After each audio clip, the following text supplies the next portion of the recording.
Hello guys, स्वागत है आपके सुपर वर्ल्ड के एक और एपिसोड में। एपिसोड की शुरुआत में हमने एक अर्थ को देखा। यहाँ पर कई सारी डेड बॉडीज को दफनाया गया, जिसके बाद डॉक्टर स्ट्रेंज और माइल्स मोरालेस की आपस में मुलाकात होती है। साथ ही में वो उस लाइफ क्राफ्ट का गेट खोलता है जिसमें से रीड रिचर्ड और बाकी के सुपर हीरोज बाहर आते हैं, जो डॉक्टर स्ट्रेंज से पूछते हैं कि इस दुनिया को बनाने वाला गॉड आखिरकार कौन है। डॉक्टर स्ट्रेंज उसे बताता है कि इस दुनिया को बनाने वाला गॉड विक्टर वॉन डूम है, यानी डॉक्टर डूम, जिसने इस अर्थ को क्रिएट किया है कई सारी अर्थ के रिमेनिंग पार्ट्स को जोड़कर। तो दोस्तों, एपिसोड 3 में इतना सब कुछ हो चुका है। एपिसोड 4 को एक्सप्लेन करने से पहले आपसे एक हम्बल रिक्वेस्ट है, क्यों ना आप हमारे चैनल को सब्सक्राइब कर लें और वीडियो को लाइक करें, ताकि हमें भी ऐसी वीडियोस बनाने का मोटिवेशन मिल सके। तो प्लीज हमारे चैनल को सब्सक्राइब कर दीजिए। तो इस एपिसोड की शुरुआत होती है हिडन आइल ऑफ आगामोटो से। यहाँ पर डॉक्टर स्ट्रेंज बाकी के हीरोज को बताते हैं कि इन सभी इनकर्जन के पीछे बियॉन्डर्स का हाथ है।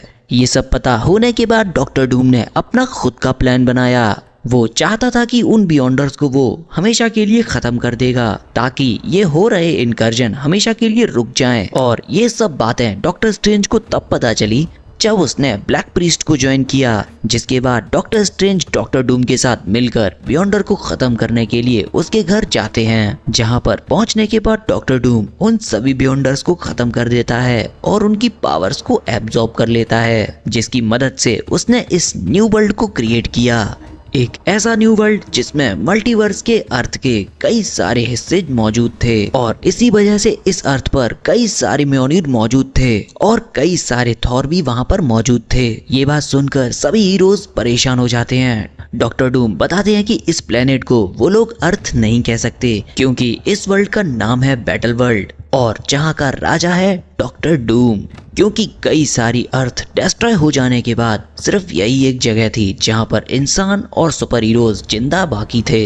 ये बात सुनने के बाद साइक्लोप्स के अंदर की फीनिक्स फोर्स जाग जाती है, जिसके बाद वो कहता है कि डॉक्टर डूम कभी भी एक गॉड नहीं बन सकता। फिर चाहे वो बियॉन्डर्स की पावर को एब्जॉर्ब करे या फिर किसी गॉड की, वो कभी भी गॉड नहीं बन सकता, और ये बात वो उससे मिलकर बताएगा। डॉक्टर स्ट्रेंज यहाँ पर कोर्ट के ट्रायल के लिए वहां से चले जाते हैं। इधर हम डॉक्टर डूम के कैसल को देखते हैं, यानी डॉक्टर डूम का घर, जहाँ पर वो कोर्ट ट्रायल चल रही होती है।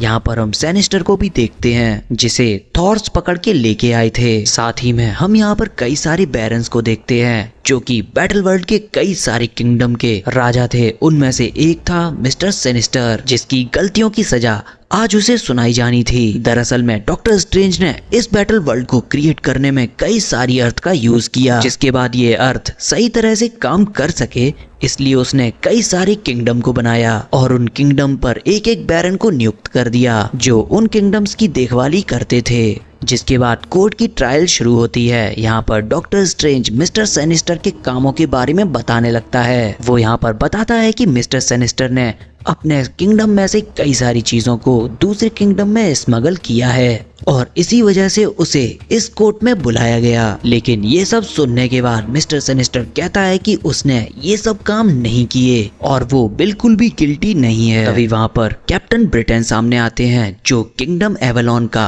बैरन है। वो कहता है कि मैंने तुम्हें खुद वो सामान स्मगल करते हुए देखा है, तो यहाँ पर झूठ बोलना बंद करो। मिस्टर सैनिस्टर ये सुनकर उसकी बातों पर हंसता है, जिसके बाद वो कैप्टन ब्रिटेन का मजाक उड़ाता है और साथ ही में उसकी वाइफ का भी। ये बात सुनकर कैप्टन ब्रिटेन का भाई काफी ज्यादा गुस्सा हो जाता है और वो उससे फाइट के लिए चुनौती देता है। इस फाइट की शर्त ये होती है कि अगर सैनिस्टर जीत गया तो वो यहाँ से वापस से अपने किंगडम में चला जाएगा, और अगर वो इस बैटल को हारता है तो उसे सभी इल्जामों को कबूल करना होगा। और इस तरह उन दोनों में एक बहुत ही भयानक बैटल शुरू हो जाती है। मिस्टर सैनिस्टर उस पर एक पावरफुल अटैक करने की कोशिश करता है, लेकिन रायन, जो कैप्टन ब्रिटेन का भाई था, वो स्पीड के मामले में उससे कई गुना तेज था, इसलिए वो एक झटके में मिस्टर सैनिस्टर की गर्दन को उड़ा देता है। उसे ऐसा लगने लगता है कि वो ये जंग जीत गया है और वो वहां पर सेलिब्रेट करने लगता है। और तभी मिस्टर सैनिस्टर का शरीर बिना उसके सिर के अपने आप ही मूव करने लगता है। वो यहाँ पर रायन पे बहुत ही तगड़ा अटैक करता है, जिससे रायन एक ही बार में धूल चाटने लग जाता है। बैरन सैनिस्टर अपने सिर को उठाता है और अपने धड़ से वापस से जोड़ लेता है और अपने वेपन को उठाकर ब्रायन का सिर काटने ही जा रहा होता है कि तभी गॉड डूम उसे रोक लेता है और ये देखकर वहाँ के सभी लोग अपने घुटनों पर बैठ जाते हैं। जिसके बाद डॉक्टर डूम यहाँ पर कहता है, मैं इस दुनिया का क्रिएटर गॉड हूँ और कुछ समय से मैंने सुना है कि हाई एवलॉन के लोग कैप्टन ब्रिटेन को अपना गॉड मानने लगे हैं, जो कि मेरे लिए एक मजाक से कम नहीं, क्योंकि मैंने इस दुनिया को बनाया है तो इस दुनिया का सिर्फ एक ही गॉड है, वो है विक्टर वॉन डूम। ये बात सुनकर कैप्टन ब्रिटेन अपनी बातों से इनकार करने लगता है, ये कहते हुए कि उसने ऐसा कुछ नहीं सुना। लेकिन गॉड डूम उसकी बात को नकारते हुए ये कहता है कि उसकी इंफॉर्मेशन पूरी तरह से सही थी और बैरन होने के नाते कैप्टन ब्रिटेन को पता होना चाहिए कि उसके किंगडम में आखिरकार चल क्या रहा है और इसी वजह से गॉड डूम उन्हें पब्लिकली एग्जीक्यूट करवाने वाला होता है। और तभी हम लोग देख पाते हैं कि रीड रिचर्ड की वाइफ सूजन डॉक्टर डूम के कंधे पर हाथ रखती है और उससे कहती है कि मर्सी।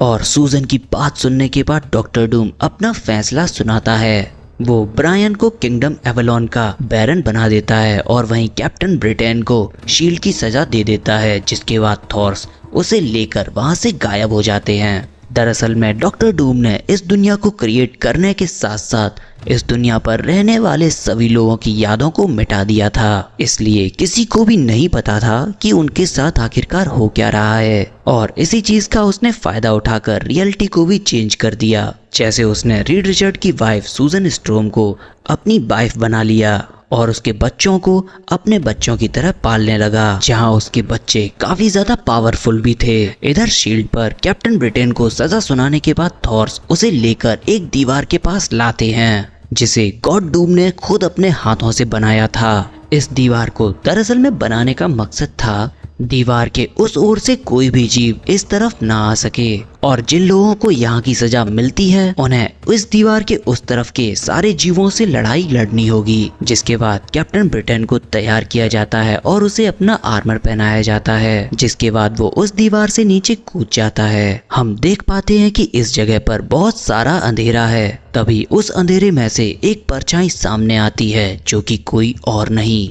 वेनम था। वो कैप्टन ब्रिटेन को देखकर उस पे अटैक करना शुरू कर देता है और यहाँ पर वेनम अकेला नहीं था, दीवार के इस तरफ कई सारे क्रिएचर थे, जैसे Marvel zombies, annihilation wave, Ultron के एआई, जो हर थोड़ी देर में अपने आप को रिप्लिकेट करते थे। और इधर कैसल डूम पर सूजन स्टोम बाहर की दुनिया को देख रही होती है, जहां पर फ्रैंकलिन रिचर्ड गैलेक्टस को अपना खिलौना समझकर खेल रहा होता है। तभी गॉड डूम उसके पीछे से आकर उससे पूछता है कि सूजन स्टोम को कोई ना कोई बात परेशान कर रही है और वो जानना चाहता था कि आखिरकार ये चीज क्या थी। सूजन कहती है कि ऐसा कुछ नहीं है, क्योंकि काफी समय से उसे अपने भाई जॉनी की याद आ रही थी। ये सुनकर डॉक्टर डूम सूजन से कहता है कि तुम्हें परेशान नहीं होना चाहिए, क्योंकि अगर तुम्हें अपने भाई को देखना है तो तुम्हें अपनी नजरों को आसमान की तरफ देखना होगा। यहाँ पर हम समझ पाते हैं कि डॉक्टर डूम ने सूजन के भाई को सूरज बना दिया है, क्योंकि उसने कोई क्राइम किया था, इसलिए उसे हमेशा के लिए सूरज बना दिया गया। जिसके बाद सूजन डॉक्टर डूम से कहती है कि दुनिया को पता होना चाहिए कि डॉक्टर डूम कितना अच्छा इंसान है। उसने हर किसी को उनके हिसाब से काम दे रखे हैं और तुम्हारे लिए ऐसा कोई काम नहीं है जो तुम ना कर सको। इतना कहकर सूजन डॉक्टर डूम के मास्क को उतारने लगती है। डॉक्टर डूम कहता है कि भले ही वो गॉड बन गया है, लेकिन फिर भी कुछ चीजें हैं जो वो अभी भी सही नहीं कर सकता, जैसे कि उसका चेहरा। जिसके बाद हम मास्क के पीछे छिपे हुए डॉक्टर डूम के घिनौने चेहरे को देख पाते हैं। तो दोस्तों, ये था सीक्रेट वॉर्स का एपिसोड नंबर 4। को कैसा लगा प्लीज कमेंट करके हमें जरूर बता दीजिए। और आप हमारे चैनल को अभी तक सब्सक्राइब नहीं किए हैं तो प्लीज सब्सक्राइब बटन पर क्लिक कर दो और हम मिलेंगे आपसे एक नई वीडियो में। तब तक के लिए थैंक्स फॉर वॉचिंग।